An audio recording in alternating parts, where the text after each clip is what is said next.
رسولہ الکریم۔ اعتکاف کے حوالے سے کچھ فضائل اور مسائل آپ کے سامنے پیش کرنے ہیں۔ اعتکاف وہ عمل ہے جو رسول اللہ صلی اللہ علیہ وسلم نے پابندی سے فرمایا۔ جب آپ صلی اللہ علیہ وسلم کا آخری وقت تھا، عمر کا آخری حصہ تھا، تو اس میں آپ صلی اللہ علیہ وسلم پابندی سے اعتکاف فرمایا کرتے تھے۔ دنیا کی ہر قوم میں اعتکاف کی عبادت رہی ہے۔ جو بت پرست لوگ ہوتے تھے وہ فَنَظَلُّ لَهَا عَاكِفِينَ، قرآن کہتا ہے کہ وہ بھی بتوں کے سامنے جو ہے وہ ادب سے اور اس خاص قسم کی حیت بنا کے بیٹھ جایا کرتے تھے۔ تو جب اسلام دنیا میں آیا تو اسلام نے ہمیں بتایا کہ ہم نے اگر عبادت کے لیے اپنے آپ کو باؤنڈ کرنا ہے تو ہم صرف اللہ کے لیے کر سکتے ہیں اپنے آپ کو باؤنڈ، اور وہ بھی مسجد کے اندر۔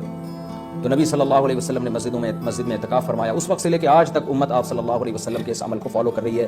اس کی فضیلت کیا ہے؟ رسول اللہ صلی اللہ علیہ وسلم نے فرمایا ایک دن کا اعتکاف، بشرطے کے اخلاص کے ساتھ ہو، ایک دن کا اعتکاف آپ نے فرمایا انسان کو جہنم کی آگ سے ایسے دور کر دیتا ہے جیسے زمین اور آسمان کا جیسے فاصلہ ہے۔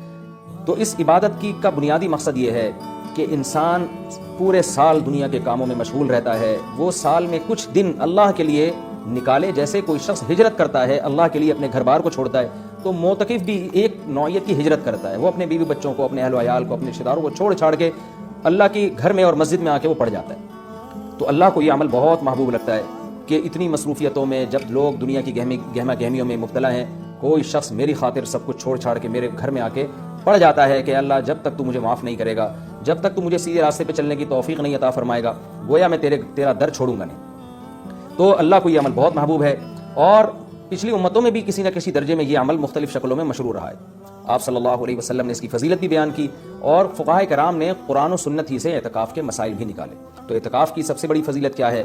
ایک تو وہ فضیلت کہ جو حدیث میں بیان کی کہ مشرق اور مغرب میں جو فاصلہ اور آسمان اور زمین میں جو فاصلہ ہے، اتنا اللہ تعالیٰ جہنم کی آگ سے انسان کو دور کر دیتے ہیں۔ دوسری فضیلت اعتکاف کی کہ اس میں ہم آپ صلی اللہ علیہ وسلم کی ایک سنت کو فالو کر رہے ہوتے ہیں، جو کام نبی نے کیا ہم وہ کر رہے ہوتے ہیں۔ اور قرآن کہتا ہے لقد کان لکم فی رسول اللہ اسوۃ حسنہ، تمہارے لیے محمد صلی اللہ علیہ وسلم کے عمل میں اسوہ حسنہ ایک اچھا نمونہ ہے، جیسے انہوں نے زندگی گزاری تم بھی ایسا کرو۔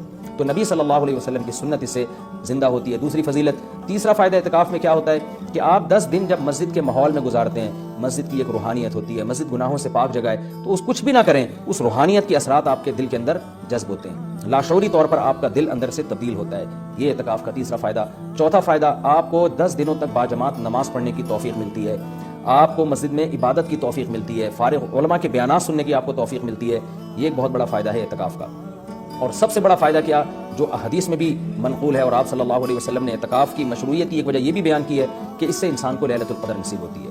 آپ صلی اللہ علیہ وسلم لیلۃ القدر کی رات کی تلاش میں بھی اعتکاف فرمایا کرتے تھے، 10 دنوں کے لیے مسجد میں آ کے بیٹھ جایا کرتے تھے۔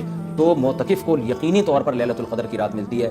بالفرض اگر وہ سوتے ہوئے میں بھی لیلۃ القدر کی رات گزر جائے اور اس سے عبادت نہ ہو سکے، تو کم از کم اعتکاف والی عبادت تو اس کو لیلۃ القدر میں ملے گی۔ وہ قیامت کے دن یہ تو کہہ سکتا ہے اے اللہ لیلۃ القدر کی رات میں نے کوئی عبادت نہیں کی، لیکن اعتکاف والی عبادت مجھ سے ہوئی ہے اس لیے کہ میں مسجد کے اندر موجود تھا۔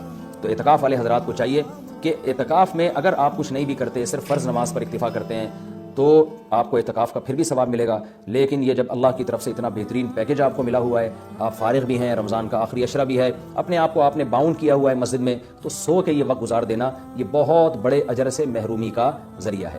اس لیے معتکف کو اپنا وقت زیادہ سے زیادہ عبادت میں